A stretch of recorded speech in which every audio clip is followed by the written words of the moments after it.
right, our next speaker is James Holmes. He has what school did you graduate from?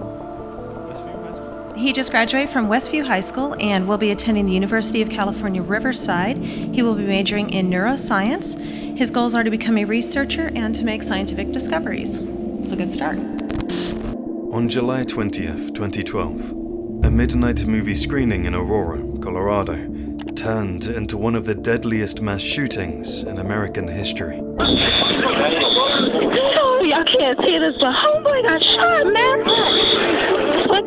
What's happening? In less than 10 minutes, a packed theater became a place of smoke, confusion, and irreversible loss. 20, 30 minutes into the movie, first you smell smoke, everybody thought it was fireworks or something like that, and the gunshots are constant. I heard at least 20 to 30 rounds. 12 people were killed, dozens more were injured, and an entire nation was forced to confront the same questions it had asked before, but still could not answer. This is not just a story about what happened inside a movie theater. It's a story about warning signs, about psychiatric treatment, about medication, withdrawal, and deterioration, and about how long violence can exist quietly before it finally erupts. Welcome to Prescribed, a documentary series that examines real cases where psychiatric treatment was present long before violence ever entered the conversation.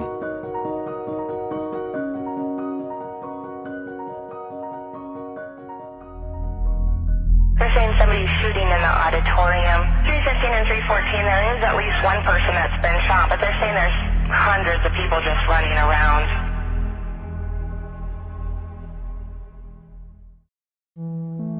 This is the story of James Holmes. James Egan Holmes was born on December 13th, 1987, in San Diego, California. By most outward measures, his early life appeared unremarkable. He excelled in academics, he was top of the class, and even back then he was the head of every student. He wasn't a loner as I've heard him depicted later, but He did well in school. He avoided drugs and alcohol. He wasn't violent. But, according to his family, something changed when Holmes was 12 years old. So you first met Holmes back in middle school? Yeah, I knew him in middle school and high school. And what was his personality like? He was just a quiet, shy guy. He was when he got comfortable, he was kind of witty and smart and make clever jokes. I remember him as a very smart, humorous individual. After moving from a small coastal town to San Diego, Holmes struggled socially. He withdrew. He isolated himself in his room. His mother later said it felt like her son had lost his joy. He's described as having a change in personality. Did you see anything along those lines?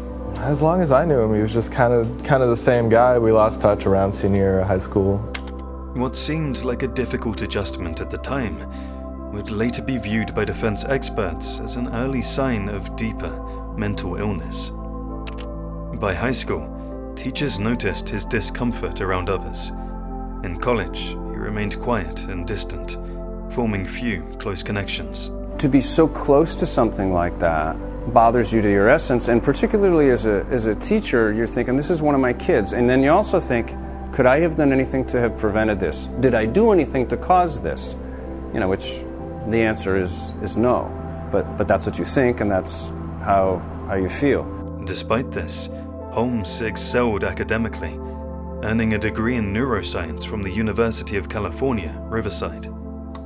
My mentor, John Jacobson, who works in CNL, is a philosophical type of guy. He's interested in how we perceive reality, specifically grapheme perception.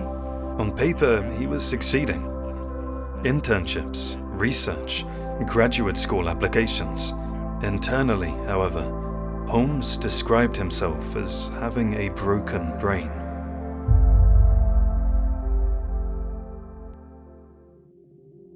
In 2011, Holmes enrolled in a PhD neuroscience program at the University of Colorado's Anschutz Medical Campus in Aurora.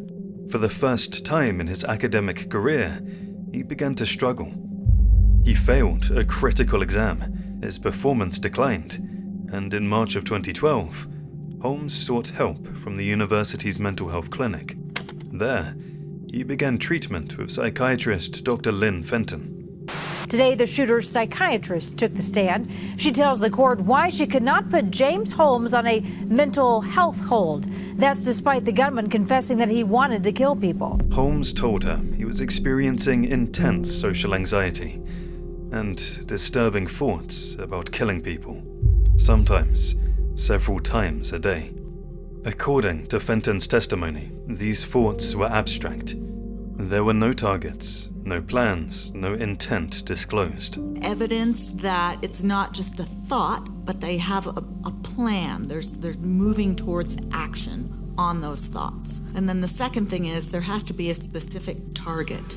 She tentatively diagnosed him with social anxiety and obsessive-compulsive disorder, and prescribed the antidepressant sertraline, commonly known as Zoloft. Within days, Holmes' behavior began to shift.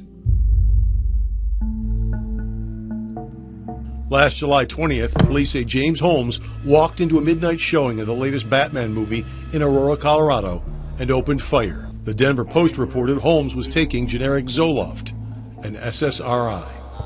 After starting sertraline, Holmes confided to his ex-girlfriend that his homicidal thoughts were becoming more real. You can become emotionally numb when you go on these drugs, and that means that you can do things that you wouldn't normally contemplate doing. He described a concept he called human capital, the belief that taking lives would give his own life value. Doctors once were much better at being able to listen to the patients that came into them and work with them to try and work out, is this drug causing the problem or not?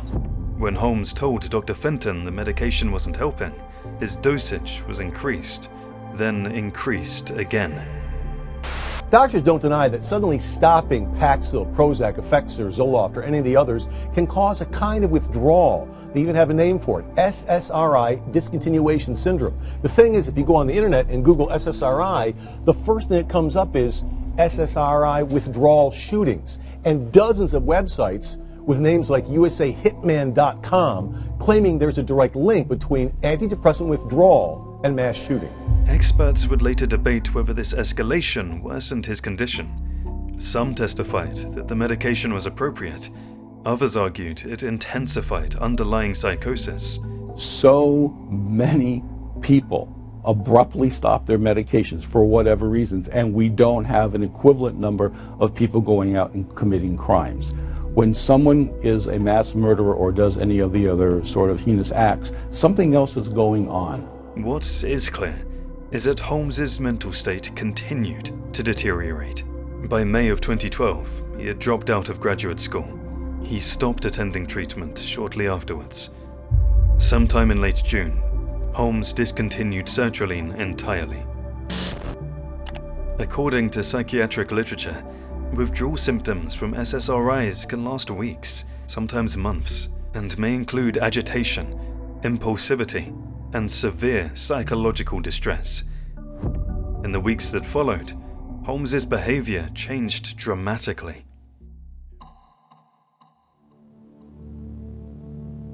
Did he tell you that he'd purchased 2 tear gas canisters at that time? No. Did he tell you that he'd purchased a gas mask and a filter? No. Did he tell you that he had purchased or attempted to purchase any weapons? No. Holmes began acquiring firearms and ammunition. He visited shooting ranges. He dyed his hair bright red. We're getting a look into the mind of a madman. Today, Colorado prosecutors made public the notebook of theater shooter James Holmes. He filled a notebook with rambling thoughts, diagrams and plans, including sketches of a movie theater days before the attack. Another section of that notebook titled Case the Place. That appears to show him planning his massacre. He mailed the notebook to Dr. Fenton. It arrived too late. Prosecutors are attempting to use the notebook to undermine Holmes' claim that he was legally insane at the time of the July 2012 attack. Inside, Holmes wrote about his broken brain, about death, about violence as a solution. On July 20th, 2012, he acted. Now, in it, Holmes debates the various methods of attack, including bombs and biological warfare, and locations, including a movie theater and an airport, and he writes, quote, targets, random. Okay, hold that position, hold your suspect. 16, I got 7 down in the theater not. 7 down! Just after midnight, a crowded theater in Aurora filled with moviegoers, attending the premiere of The Dark Knight Rises. They believe the suspect came into the theater with a ticket, went out through an exit door to the right of the screen toward his car, which was parked just outside of that exit, and there they think that he geared up for the attack, and at approximately 12:37 or 12:38, he came back in. About 30 minutes into the film, James Holmes entered Theater 9. Okay, suspect is going to be a male, unknown race, black camo type outfit, believed to be wearing a vest, gas mask, and multiple long guns. He wore tactical gear and a gas mask. Some audience members initially thought it was a stunt, a costume. Then, he threw tear gas canisters into the crowd. He came back in. Now, what witnesses say they saw was at some point a canister was tossed in here, spraying gas into the room, some sort of tear gas or pepper spray. They say he fired into the ceiling first. The theater filled with smoke. Eyes burned, vision blurred. Panic spread. Holmes opened fire. He used a shotgun, a semi-automatic rifle, and a handgun. Even before Holmes dropped out of his program, he was already buying guns at local gun shops. I immediately recognized him when I saw his picture. My first words out of my mouth was, "Oh my God, he looks very familiar." Firing into the audience at random. Okay, is this the Century 16 theater shooting? I was hearing just a lot of popping sound, gunshots. The movie was still playing and people were screaming. People screamed. Some tried to escape. Others collapsed where they sat. Why don't they have an ambulance? Ambulances across the street! Bullets passed through walls, injuring people in neighboring theaters. In total, Holmes fired 76 rounds. Police arrived within minutes. Holmes was arrested behind the theater without resistance. Inside, 12 people were dead. At least 70 others were injured. The youngest victim was 6 years old. For the very first time, we are getting a look at the intricate and dangerous traps that James Holmes personally handcrafted as a little gift for the police that might be coming for him. After his arrest, Holmes calmly told police that his apartment had been booby-trapped. He had put a bomb, some sort of explosive device, in that unit. What investigators found was chilling. His residence contained more than 30 homemade explosive devices. Gasoline, tripwires, a system designed to detonate when the front door was opened, intended to kill first responders and divert police resources. He was hoping to potentially lure the police there and then distract them from seeing what he was doing at the massacre at the movie theater. Now they have to figure out what to do about that, and they may have to actually bomb or explode the entire building in order to get rid of it. It took bomb squads over 24 hours to safely disarm the apartment. We live with the idea that if there's one improvised explosive device, there may be others. And in this case, you saw the police, the FBI, the ATF take their time in a calculated fashion and do that search very systematically, because as we see now, if we had gone into that apartment in the wrong way. The scale of preparation made one thing clear. This was not impulsive. And the setting up of the booby trap, there was a lot of thought, so this is what we would call a proactive attack behavior. This was premeditated? Premeditated, yeah.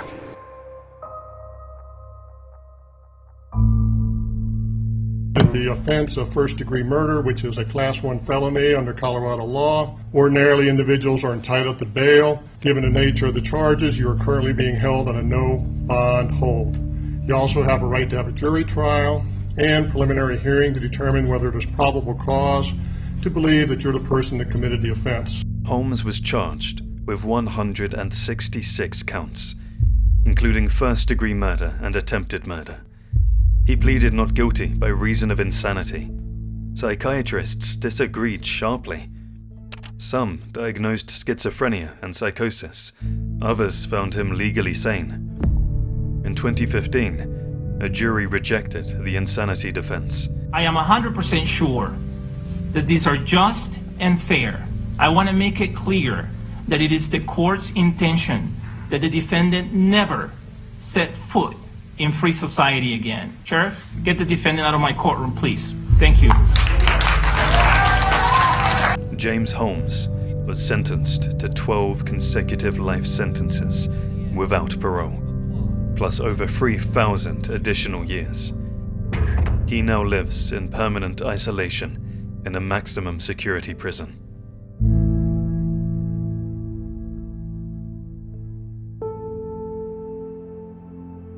A cop came walking through the door, holding a little girl in his arms, and she wasn't moving. I picked her up and I ran out of the front entrance of the theater. She was bleeding all over him. I looked down at her and I realized that she was probably gone. Someone else that I was talking to before the movie, we were waiting in line for it. The really messed up part for me was she told whoever she was talking to that she saw bullet holes in the little girl's back. I kept asking her if she was okay, and she wasn't really responding. All she did was moan. It is important to stop here and remember what can never be undone. I was certain there were at least 2 or 3 of the people that were laying on the sidewalk that they were going to die any moment. 12 people lost their lives that night. Dozens more survived gunshot wounds, trauma, and lasting psychological scars. Families were shattered. Children grew up without parents. Parents buried children. All I could think about was my daughter being shot. I had to retire early. Could barely get up and off the couch.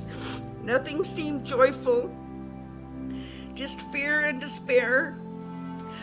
I will never be the same. Justice is not only about punishment. It's about remembrance, and about refusing to let victims become footnotes in someone else's history. The worst part for me was thinking that my buddy had passed away. I mean, he just married my wife and I, 3 weeks ago. And his boot was 2 inches from my head, and I was just face down on the ground, just with my eyes closed, and just praying, man. The Lord decided that He's gonna keep me around.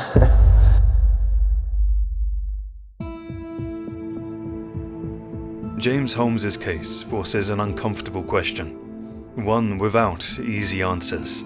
Was this the result of severe mental illness, medication side effects, withdrawal, systemic failure, or some combination of all three? Prescribed does not claim certainty. It examines the spaces where certainty breaks down, because long before the violence, there were warning signs. There was treatment, and there was a system that failed to stop what came next. And in that failure, lives were lost.